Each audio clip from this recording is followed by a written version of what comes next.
Donc la loi normale, n, de paramètres espérance mu et de écart type sigma. Donc là on est dans le cas où on n'est plus sur la loi normale centrée réduite, mais dans le cas général. Mathématiquement, comment est-ce qu'on va définir cette nouvelle loi?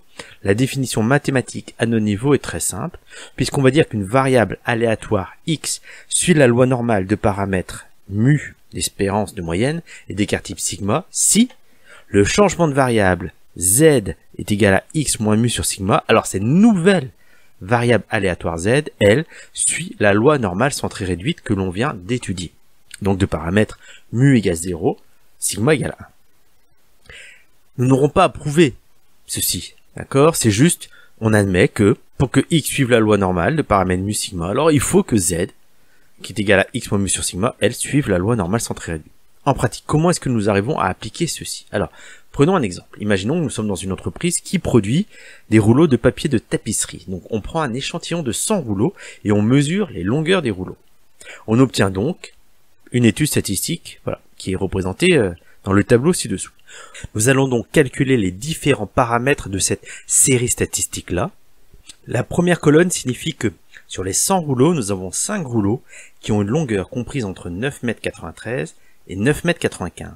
Pour faire les calculs, nous allons prendre le centre de la classe, c'est-à-dire nous allons estimer qu'en moyenne, ces 5 rouleaux-là ont une longueur de 9,94 m. Et ainsi de suite pour toutes les colonnes. Nous avons 11 rouleaux qui ont une taille comprise entre 9,95 m et 9,97 m. Et donc, pour faire l'étude statistique, on va dire que ces 11 rouleaux-là ont une taille moyenne de 9,96 m. Lorsque j'ai fait donc cette étude-là, j'obtiens donc la série statistique rentrée dans ma machine.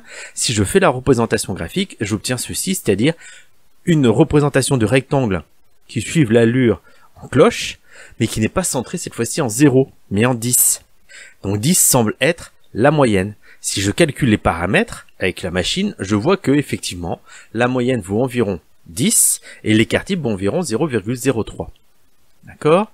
Donc on va noter x, la variable aléatoire qui est un rouleau pris au hasard, associe sa longueur exprimée en mètres, et on va dire que x suit la loi normale de moyenne mu m égale 10 et d'écart type sigma égale 0,3.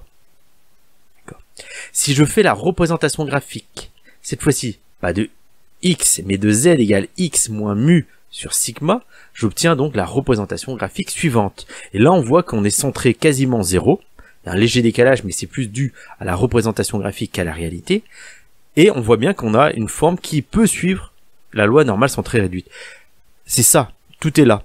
C'est-à-dire que, on va dire que x suit la loi normale de paramètre mu sigma, si z, elle, colle parfaitement à la loi normale centrée réduite. Pour faire les calculs, donc, je vais prendre cette loi, mu égale 10, sigma égale 0,03.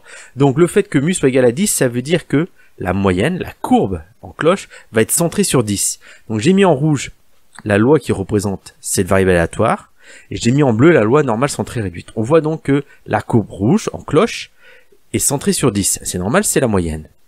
On remarque également qu'elle est très très haute et très resserrée. Ça, c'est dû au fait que sigma égale 0,03, c'est-à-dire qu'il est petit, par rapport à un sigma qui vaudrait 1 pour la courbe bleue. Donc, puisque le sigma est petit, c'est-à-dire que la moyenne des écarts est petite, ça veut dire que les valeurs sont très resserrées autour de 10, mais comme l'aire totale doit tout le temps être égale à 1, alors ça veut dire que le sommet est monté très très haut pour avoir une aire totale de 1. Voilà pourquoi la courbe a cette allure-là, c'est-à-dire centrée en 10, mu égale 10, et très resserrée, très haute. Voilà. Maintenant, si je recadre un petit peu tout ceci, j'obtiens donc cette courbe. Nous allons garder l'habitude de tracer des courbes afin de nous aider à faire des calculs. La différence, c'est que nos courbes vont être centrées sur la moyenne mu et non plus en 0. Par contre, leur forme ne va pas suivre obligatoirement la valeur du sigma. Nous allons continuer à faire des courbes un peu standards, puisque l'objectif n'est pas de représenter la réalité, mais simplement d'avoir un support visuel pour nous aider à envisager le calcul à effectuer. Maintenant, pour tout ce qui est inférieur à 10, la probabilité que x soit plus petit que 10 mètres vaut 0,5. La probabilité que x soit plus grand que 10 mètres vaut aussi un demi-tiers, 0,5. On n'est plus par rapport à 0 là, on se positionne par rapport à 10 mu. Première question. Un rouleau est accepté si sa longueur est supérieure ou égale à 9,95 m. Calculez la probabilité qu'un rouleau soit accepté. Pour qu'un rouleau soit accepté, il faut que sa longueur soit supérieure à 9,95 m. Ça veut dire que nous allons calculer la probabilité que x soit plus grand que 9,95 m. Je fais mon graphique, j'ai centré ma courbe en cloche sur 10. 9,95 c'est un petit peu avant du 10 et je colore la zone qui m'intéresse.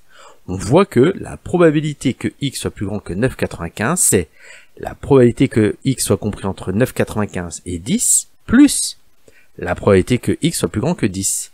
C'est-à-dire la probabilité que x soit compris entre 9,95 et 10 plus 0,5.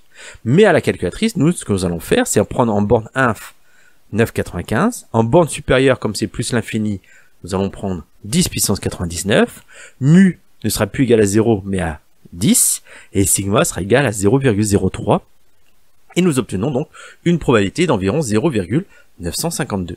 Graphiquement, on peut avoir l'impression que le résultat est faux.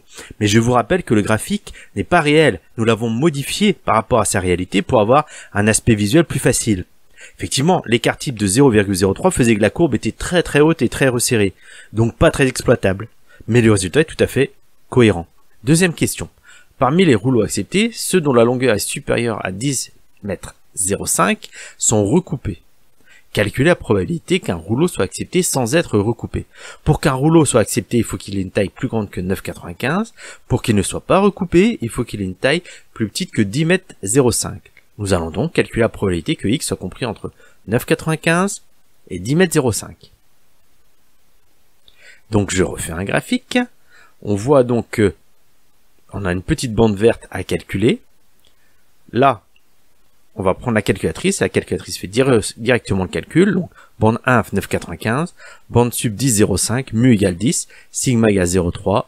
On obtient une probabilité d'environ 0,905.